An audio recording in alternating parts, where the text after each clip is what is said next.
জয় শ্রীকৃষ্ণ। প্রিয় ছাত্রছাত্রীরা, তোমাদের সবাইকে আবার একবার মুক্তির পাঠশালার ইউটিউব চ্যানেলে তোমাদের সবাইকে স্বাগতম। আজকে আমাদের ক্লাস তোমাদের পঞ্চম শ্রেণীর প্রশ্ন বিচিত্রা বইয়ের প্রথম পর্যায়ক্রমিক মূল্যায়নের স্কুল 3, সেই স্কুল 3 গণিতের যে আমাদের অংশটা রয়েছে সেটাই আমরা করব। এর আগে আমরা দুটো ক্লাস করে ফেলেছি, তো যারা এখনো দুটো ক্লাস দেখোনি, অর্থাৎ প্রথম স্কুল দ্বিতীয় স্কুলের গণিতের সমাধান দেখোনি, তোমরা সুন্দর করে সেই দুটো ক্লাস দেখে নাও। কারণ তোমাদের স্কুলের পরীক্ষাগুলোতে গণিতের সম্পূর্ণ নাম্বার পাওয়ার জন্য, গণিতের ভিত মজবুত করার জন্য কিন্তু প্রশ্ন বিচিত্রা একটা গুরুত্বপূর্ণ বই। তো আমাদের এই চ্যানেলে সেই গণিতের প্রশ্ন বিচিত্রা বইয়ের গণিতের সমস্ত স্কুলগুলো সমাধান করা হচ্ছে খুব সুন্দর করে। আজকে আমরা করব স্কুল 3। প্রত্যেকে খুব সুন্দর করে শেষ পর্যন্ত দেখতে থাকো। এখানের সমস্ত স্কুলগুলো ভালো করে হয়ে থাকলে তুমি গণিতে ফুল মার্কস কেউ আটকাতে পারবে না, ঠিক আছে? কারণ প্রশ্ন বিচিত্রা অ্যাকচুয়ালি স্কুলের যে প্রশ্নপত্রগুলো অ্যাকচুয়ালি এই গণিতের এই জায়গাগুলো থেকে প্রশ্ন বিচিত্রা গণিত থেকে করা হয়। চলো দেখো কি বলেছে। একের দাগ আমাদের কি বলেছে দেখো। প্রথমে একের কতে আমাদের রয়েছে 45,283 সংখ্যাটিতে 5-এর স্থানীয় মান কত জানতে চেয়েছি। তাহলে এখানে একটা সংখ্যা রয়েছে 5, যে স্থানে রয়েছে সেই স্থানের আমরা কি করব, স্থানীয় মানটা বের করব। তাহলে দেখো স্থানীয় মান আমরা কি শিখেছি না, যেই অঙ্কের আমাদের স্থানীয় মান বের করতে বলবে, যেই অঙ্কের স্থানীয় মান বের করতে বলবে সেই অঙ্কটিকে লিখবো এবং ওই অঙ্কের ডান দিকে যতগুলো অঙ্ক রয়েছে ততগুলো আমরা শূন্য দেব। তাহলে আমাদের সঠিক উত্তর আমাদের কত হয়ে গেল, 5,000। তাহলে যদি 4-এর স্থানীয় মান বলতো, 4-এর প্লেস ভ্যালু বলতো, তাহলে 4 লিখতাম, তারপরে 4টা শূন্য দিতাম, অর্থাৎ আমাদের 40,000 উত্তর আসতো। তাহলে যে কোনো সংখ্যার যে কোনো অঙ্কের স্থানীয় মান বললে অঙ্কটিকে লিখবো, অঙ্কের ডান দিকে যতগুলো অঙ্ক আছে ততগুলো শূন্য বসিয়ে দেবো। এখান থেকে একটা গুরুত্বপূর্ণ কথা তোমাদের মনে রাখতে হবে, যদি শূন্যের স্থানীয় মান বলে, তাহলে এই অঙ্ক সংখ্যাটির মধ্যে কোথাও যদি শূন্য থাকে, শূন্যের স্থানীয় মান যদি বের করতে বলে, শূন্য যেখানেই থাকুক না কেন সর্বদা শূন্যের স্থানীয় মান শূন্যই লিখবে। এই নয়, যদি আমি তোমাদেরকে উদাহরণ দিয়ে বোঝাই, 4, 7, 0, 2, 3 রয়েছে, তাহলে স্যার কি শেখালো, যেই অঙ্কের স্থানীয় মান বলবে সেই অঙ্কটিকে লিখবে, তার ডান দিকে যতগুলো অঙ্ক ততগুলো শূন্য, প্রয়োজন নেই শূন্য যেখানেই থাকুক না কেন শূন্যের স্থানীয় মান বললে তুমি শুধু শূন্য। ওকে, চলো তাহলে প্রথম প্রশ্নের সঠিক উত্তর আমাদের হয়ে গেল 5,000। চলে আসো ক্ষয়ের দাগের প্রশ্নে। 8, 0, 2, 5 অঙ্কগুলি দিয়ে গঠিত 4 অঙ্কের ক্ষুদ্রতম সংখ্যাটি কত? তাহলে দেখো এই অঙ্কগুলো দিয়ে ক্ষুদ্রতম সংখ্যা গঠন করতে বলেছে। আমরা গত দুটো স্কুলের প্রশ্নে শিখেছি, কি শিখেছি না, ক্ষুদ্রতম বললে অঙ্কগুলোকে ছোট থেকে বড় সাজাতে হয়। তাহলে অঙ্কগুলোকে যদি ছোট থেকে বড় সাজাই কি হবে বলতো, 0, 2, 5, 8। এটা আমাদের ভুল। কেন না, এই যে দেখো শূন্যকে প্রথমে লিখেছি, এই সংখ্যাটাকে যদি আমি পড়ি আমি কত পড়বো বলতো, এটাকে বলবো 258, তাই না? তাহলে শূন্যর আমাদের কোনো প্রয়োগই হচ্ছে না, ব্যবহারই হচ্ছে না, কোনো গুরুত্বই দিচ্ছি না ওকে, তাই না? তাহলে শূন্য যে একটা রয়েছে, ওই শূন্য থাকা না থাকা দুটোই সমান। এটাকেও আমরা বলি 258, এর সামনে শূন্য রয়েছে তাতেও একে আমরা বলছি 258। তাহলে এখান থেকে আমরা জানতে পারলাম কোন সংখ্যার শুরুতে যদি শূন্য থাকে সেই শূন্যের কোনো মূল্য থাকে না।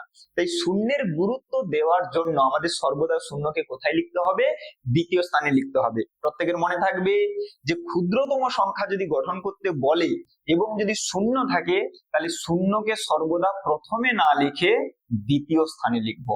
তাহলে 2058 আমাদের সঠিক উত্তর হয়ে যাবে। ওকে, চলো চলে আসছি গয়ের দাগে। যে ভগ্নাংশের লব অপেক্ষা হর বড়, ডিনোমিনেটর গ্রেটার দেন নিউমারেটর, লব অপেক্ষা হরটা বড় হবে। তাহলে আমরা জানি একটা ভগ্নাংশের দুটো অংশের একটা উপরে লব থাকে, নিচে হর থাকে। লব ছোট হর বড় হলে সেটাকে আমরা কি বলি বলতো, সেটাকে আমরা প্রকৃত ভগ্নাংশ বলি, ইংরেজিতে বলে প্রপার ফ্র্যাকশন। এই যে বলেছে দেখো, লব অপেক্ষা হর বড়, তাহলে নিচেরটা অর্থাৎ হরটা যদি বড় হয় তাকে আমরা কি বলি, প্রকৃত ভগ্নাংশ। আর যদি ওপরেরটা বড় হয় অর্থাৎ লব যদি বড় হয় সেটাকে আমরা বলবো অপ্রকৃত ভগ্নাংশ। চলে আসো ঘয়ের দাগে আমাদের কি বলা রয়েছে দেখো। দেখো ঘয়ের দাগে আমাদের বলা রয়েছে 5 ও 10-এর লসাগু কত। তাহলে লসাগু আমরা কি করে বের করে থাকি, এই লিখলাম 5, এই লিখলাম 10। আমরা এমন একটা সংখ্যা ধরবো যেটাকে দিয়ে দুজনকেই ভাগ করে যাবে, যেহেতু এখানে দুটোই সংখ্যা রয়েছে। 2-এর অধিক যদি সংখ্যা থাকতো তাহলে কমপক্ষে দুটো গেলেই হয়ে যেত, কিন্তু যেখানে যেহেতু দুটোই সংখ্যা রয়েছে তাই আমাদেরকে এমন একটা সংখ্যা ভাবতে হবে যেটাকে দিয়ে দুজনকেই ভাগ করতে পারবো। তাহলে কত দিয়ে ভাগ চলে যাবে, 5 দিয়ে। 5 একে 5, 5 2 10। তাহলে লসাগু আমাদের কত চলে আসবে দেখো, এই ধার সহ নিচের গুলোকে গুণ করব। তাহলে 5, 1 আর 2 গুণ করব, গুণ করলে কত হবে 5 একে 5, 5 2 10, তাহলে 10 আমাদের সঠিক উত্তর হয়ে যাবে। তাহলে আমাদের দুটো সংখ্যা থাকুক, 3টে 4টে যাই থাকুক না কেন, লসাগু বের করতে বললে সর্বদা দেখবো সবগুলোকে কোন সংখ্যা দিয়ে ভাগ যাচ্ছে। যদি নাও পাই তাহলে দেখবো কমপক্ষে দুটো ভাগ যাবে এমন কোন সংখ্যা দিয়ে। ঠিক আছে, এখানে তো দুটোই সংখ্যা রয়েছে, একে 5 দিয়ে ভাগ দিয়ে দিয়েছি, 10 আমাদের উত্তর চলে এসছে। চলো কুয়োর দাগে চলে আসো। এটা তো প্রত্যেক দিনের ক্লাসে এটা তো বলাই হচ্ছে। ভাজ্য কি করে বের করতে হয়? ভাজ্য সমান ভাজক গুণ আমাদের ভাগফল আর যোগ দো ভাগশেষটা দেয়াই রয়েছে। তাহলে ভাজ্য বের করতে হলে ভাজক গুণ ভাগফল যোগ ভাগশেষ 1 নাম্বারের জন্য এইরকম নিয়মটাই পড়তে পারে, বা এই নিয়মকে ব্যবহার করে আমাদের 2-3 নাম্বারের অঙ্কও কিন্তু পরীক্ষাতে আসতে পারে। চয়ের দাগে চলে আসো। প্রয়োজন মতো এই চিহ্নটা অথবা এই চিহ্নটা বসাতে হবে। এটাকে আমরা কি বলেছিলাম? গ্রেটার দেন, এটাকে বলেছিলাম স্মলার দেন। অপেক্ষাকৃত বড় এবং অপেক্ষাকৃত ছোট। বাংলাতে কি শিখেছিলাম না, দেখো এখানে দুটো ভগ্নাংশ রয়েছে এবং সেই দুটো ভগ্নাংশের হর সমান, এবং এগুলো সবই কি প্রকৃত ভগ্নাংশ। কেন না, এর হর বড়, এরও হর বড়। দেখো লবের থেকে হর বড় না, তাহলে এগুলোকে প্রকৃত ভগ্নাংশ বলা হয়। তাহলে এর দুটোই প্রকৃত ভগ্নাংশ, এবং দুটো প্রকৃত ভগ্নাংশের হর একই। মনে রাখবে, হর একই হলে লব যার বড় সেই ভগ্নাংশটি বড় হয়, হর যার বড় সেই লব যার বড় সেই ভগ্নাংশটি বড় হয়। তাহলে এই দুটো ভগ্নাংশের কার লব বড়? 11, এটাই হচ্ছে বড়। তাহলে এই ভগ্নাংশটা বড় হয়ে যাবে। তাহলে কোন চিহ্নটা বসাবো? এই চিহ্নটা বসাবো। কেন না, সর্বদা যেটি বড় হবে হাঁটা মুখটা তার দিকে রাখতে হবে, তীর চিহ্নটা তার বিপরীত দিকে রাখতে হবে। যেটা বড় হবে মুখটা হাঁটা এরকম তার দিকে হয়ে থাকবে। তাহলে এটা বড়, এই চিহ্নটা বসে যাবে। ওকে, এই হচ্ছে আমাদের 1 দাগের সমস্ত প্রশ্ন। চলে আসছি আমরা 2 দাগে, পরবর্তী দাগ। প্রত্যেকটা অঙ্ক খুব সুন্দর করে বুঝে নাও। আমি তোমাদেরকে এই বিশ্বাস দিচ্ছি, তোমরা প্রশ্ন বিচিত্রা বইয়ের প্রথম পর্যায়ক্রমিক মূল্যায়নে যে 20টা স্কুল রয়েছে, সেই 20টা স্কুলের প্রত্যেকটা গণিত এবং সেই গণিত গুলো সম্পর্কিত প্রত্যেকটা ধারণা যদি তোমার পুরো ক্লিয়ার থাকে, তুমি পুরো ফুল মার্কস পাবে গণিতে স্কুলের পরীক্ষাতে। চলো পরের দাগে কি বলেছে দেখো, স্থানীয় মানে বিস্তার করে কথায় লেখো। তাহলে সংখ্যাটাকে আমি তুলে ফেলি, 5 5 5 0 5। তাহলে একে স্থানীয় মানে বিস্তার করতে বলেছে। স্থানীয় মানে বিস্তার কথাটার অর্থ কি? প্রত্যেকটা অঙ্কের স্থানীয় মানকে যোগফল আকারে লিখবো। তাহলে এই অঙ্কটার স্থানীয় মান আমাদের কত হয়ে যাবে? এই অঙ্কটার স্থানীয় মান আমাদের হয়ে যাবে 5। তার ডান দিকে 4টা অঙ্ক রয়েছে, তাহলে 4টা শূন্য লিখবো। এই 5-এর স্থানীয় মান আমাদের কত হয়ে যাবে? 5 লিখবো, তারপরে 3টা অঙ্ক রয়েছে, 3টা শূন্য দেব। এই 5-এর স্থানীয় মান আমাদের কত হয়ে যাবে? 5 লিখবো, তারপরে 2টো অঙ্ক রয়েছে, 2টো শূন্য দেব।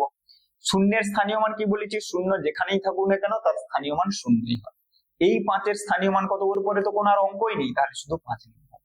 এই যে স্থানীয় মানগুলো পেয়েছি এগুলোকে কি করতে হবে? যোগফল আকারে লিখতে হবে। তাহলে প্রথমে 5, তারপরে 4টা শূন্য, 1 2 3 4। এরপরে কত? 5000, এরপরে 500, এরপরে চলে আসি। এরপরে এই যে শূন্যটা আছে তুমি লিখতে পারো নাও লিখতে পারো, কারণ শূন্য তো শূন্য। ঠিক আছে, তাহলে এই শূন্যটা তুমি লিখলেও চলবে, না লিখলেও চলবে। তুমি লিখতে পারো নাও লিখতে পারো। কেউ যদি শূন্য না লেখে তার মানে ভুল, সেটাও নয়। আবার কেউ যদি শূন্য লিখে তাতেও যে ভুল, সেটাও নয়। তাহলে তোমার ইচ্ছে, তুমি শূন্য লিখলেও সঠিক, না লিখলেও সঠিক। ঠিক আছে, তাই আমার যেহেতু শূন্য না লিখলেও চলবে, তাহলে শুধু শুধু আমি পেনের কালি খরচ করে এটা লিখতে যাবো কেন, তাই না? তাহলে এটাই আমাদের কি হয়ে যাবে? সঠিক উত্তর হয়ে যাবে। তাহলে যে কোনো সংখ্যাকে স্থানীয় মানে বিস্তার করতে বললে আমরা কি করব? প্রত্যেকটা অঙ্কের যে স্থানীয় মান সেই স্থানীয় মানগুলোকে যোগফল আকারে লিখবো। যদি কোথাও শূন্য থাকে তার স্থানীয় মান লেখার দরকার নেই, শুধু শুধু হয়েছে। শুধু স্থানীয় মানে বিস্তার করলে চলবে না, এটাকে কথায়ও লিখতে হবে। তাহলে এই অঙ্কটা কত বলা রয়েছে দেখো, একক, দশক, শতক, হাজার, অযুত। তাহলে আমাদের কত রয়েছে? 55,000। আমাদের কত রয়েছে? 55,000। তারপরে কত রয়েছে বলতো? 505। 55,505। এই আমাদের সঠিক উত্তর হয়ে গেল। ঠিক আছে, তাহলে 55,505 এইটা আমাদের সঠিক উত্তর হয়ে যাবে। এইটা হচ্ছে এর স্থানীয় মান, এইটা হচ্ছে এর স্থানীয় মান। তাহলে দুটো প্রশ্ন চেয়েছিল, একটা প্রশ্নের মধ্যেই দুটো উত্তর, স্থানীয় মানে বিস্তার করতে হবে এবং সেটাকে কথায় লিখতে হবে। হয়েছে? চলো পরবর্তী প্রশ্ন। এই 2 দাগে চলছে, ক্ষয়ে কি বলেছে?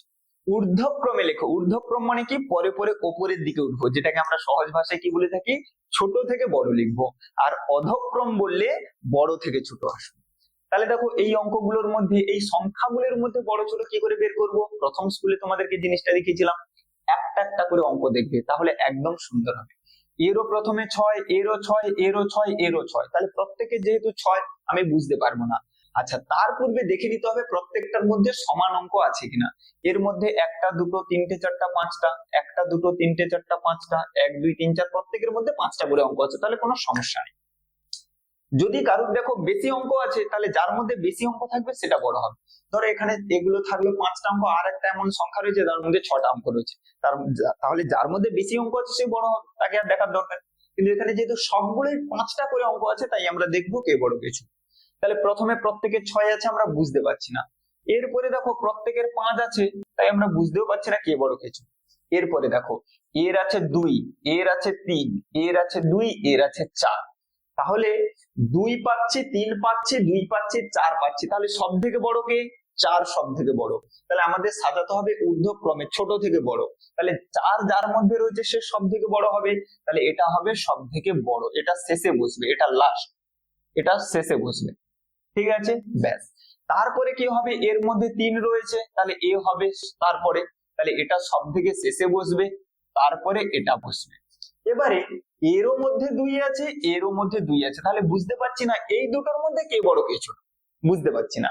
তাহলে ওর পরের অঙ্কটাকে দেব।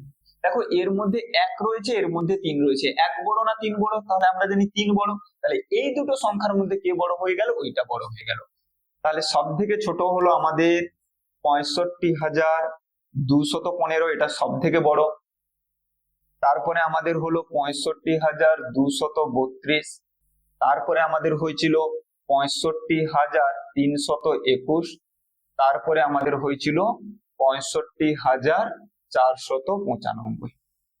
65,495। ঠিক আছে, তাহলে 65,215, 65,232, 65,321, 65,495। বোঝা গেল একটা একটা অঙ্ক দেখে দেখে কিভাবে করলাম। ওকে, চলো চলে আসো গয়ের দাগের প্রশ্নে।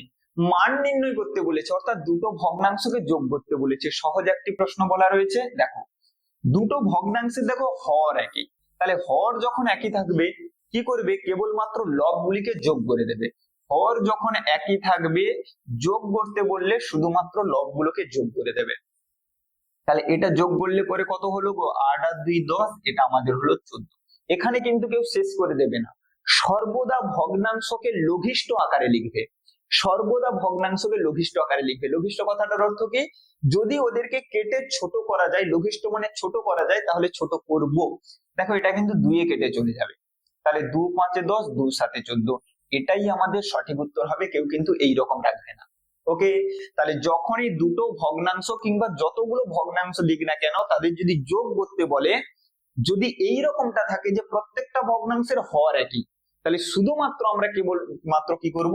লবগুলিকে যোগ করে দেব। যোগ করার পরে যদি লব হর কাটাকুটি যায় করব, যদি না যায় ওটাই রেখে দেব, যদি যায় অবশ্যই করবে। ঠিক আছে, 5/7 সঠিক উত্তর। চলো ঘয়ের দাগের প্রশ্ন আমাদের কি বলা রয়েছে দেখো। ঘয়ের দাগের প্রশ্ন কি বলা রয়েছে দেখো। দেখো এই যে প্রশ্নটা, এটা কিন্তু আমাদের এর আগের যে স্কুল, দ্বিতীয় স্কুলে, সেখানে কিন্তু আমরা করেছিলাম। কি ছিল? 21,320 দিনে কত মাস কত দিন, অর্থাৎ এই দিনটাকে মাসে এবং দিনে পরিণত করতে হবে। ঠিক আছে, কত ছিল বলতো? 21,320, 21,320। এটা আমাদের কিসে রয়েছে? দিনে রয়েছে। সেটাকে আমরা কিসে পরিণত করব? মাসে। এবার আমরা কি জানি?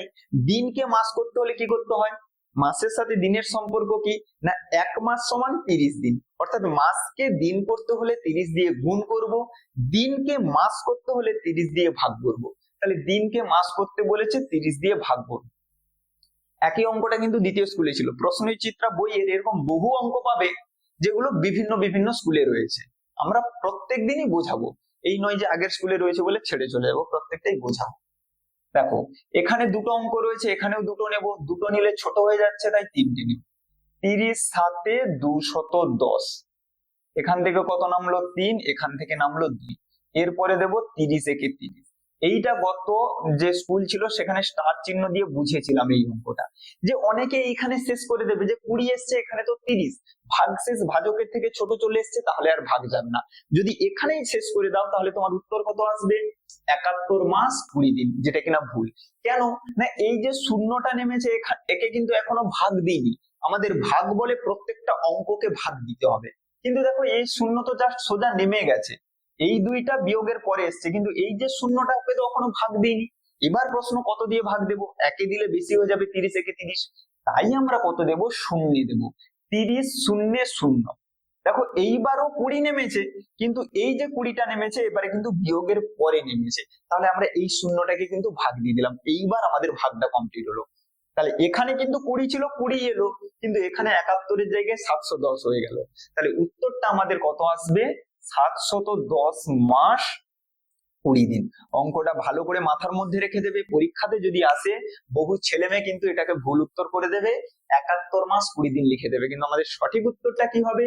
710 মাস 20 দিন। কারণ ভাগের অঙ্কে প্রত্যেকটা অঙ্ককে ভাগ দিতেই হবে, যদি না যায় শূন্য দিয়েও দেব, কিন্তু ভাগ দিতেই হবে।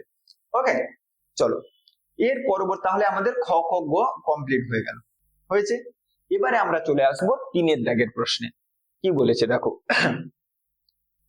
5 অঙ্কের ক্ষুদ্রতম সংখ্যা 3 অঙ্কের বৃহত্তম সংখ্যার থেকে কত বড়? একই প্রশ্নটা ছিল। দেখো 5 অঙ্কের ক্ষুদ্রতম সংখ্যা, তাহলে আমরা ক্ষুদ্রতম সংখ্যা কি শিখেছি? যে কোনো অঙ্কের ক্ষুদ্রতম সংখ্যা লিখতে হলে প্রথমে 1 লিখবো, বাকিগুলোকে আমরা কি লিখবো? 0 লিখবো। তাহলে 5টা অঙ্ক হলো, 1টা 2টো 3টে 4টা 5টা। তাহলে এটা হচ্ছে সেই 5 অঙ্কের ক্ষুদ্রতম সংখ্যা, কত এটা? 10,000। 3 অঙ্কের বৃহত্তম সংখ্যা কত? আমরা বৃহত্তম সংখ্যা লিখেছি, যেই অঙ্কের বৃহত্তম সংখ্যা বলবে ততগুলোকে 9 লিখবো। ঠিক আছে, তাহলে আমাদের 3 অঙ্কের বৃহত্তম সংখ্যা কত হয়ে গেল? 999।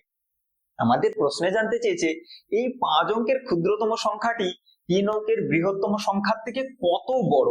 তাহলে একটা সংখ্যা অন্যটির থেকে কত বড় বের করতে বললে আমরা কি করব? তাদেরকে বিয়োগ করে দেব। তাহলে এইটা বিয়োগ দাও, 10 থেকে 9 বাদ দিলে 1, এখানে তোমার রয়েছে 9, বিয়োগও দেখাচ্ছি দেখো, 0 থেকে তো 9 বাদ যাবে না, তাহলে আমরা কি করব? ধার নেব। তাহলে এর ঘরেও তো 0 রয়েছে, ও তো ধার দিতে পারবে না, ও কি করবে? তার বাম দিকের ঘরে যাবে, সেও দিতে পারবে না। তাহলে এক এক করে এখান থেকে ধার নিলে এখানে 10, এখান থেকে নিলে 10, এখান থেকে নিলে 10, এখান থেকে নিলে 10, তাহলে 10 থেকে 9 বাদ দিলে 1। এখানে এখন কত করে আছে? এগুলোতে এখন 9 করে আছে, কারণ এগুলোতে 10 ছিল, এক এক করে তো বের করে নিয়েছি। তাহলে এখানেও এখন 9 আছে, 9 থেকে 9 বাদ দিলে 0, এখানেও এখন 9 আছে, 9 থেকে 9 বাদ দিলে 0, এখানেও 9 আছে, নেমে যাবে, আর এখানে তো 1 ছিল, অলরেডি ধার নিয়ে নিয়েছি। তাহলে 9001 আমাদের সঠিক উত্তর হয়ে যাবে। ঠিক আছে, চলো নেক্সট, পরবর্তী প্রশ্ন। এই যে প্রশ্নটা, এটা তো প্রত্যেকটা স্কুলেই করাচ্ছি, স্কুল 1-এও ছিল, স্কুল 2-তেও ছিল, স্কুল 3-তেও আছে, আশা করি প্রায় প্রত্যেকটা স্কুলেই থাকবে। ঠিক আছে, দেবব্রত বাবু তার 6 মাসের আয় দিয়ে 7 মাসের খরচ চালান, অর্থাৎ 6 মাসে যত টাকা আয় করে সেটা খরচ করতে তার 7 মাস সময় লাগে। 6 মাসে যত টাকা আয় করে সেটা খরচ করতে তার 7 মাস সময় লাগে। মাসিক খরচ যদি 14,270 টাকায়, মাসিক খরচ কথাটার অর্থ কি? এক মাসে, প্রতি মাসে তার 14,270 টাকা খরচ হচ্ছে।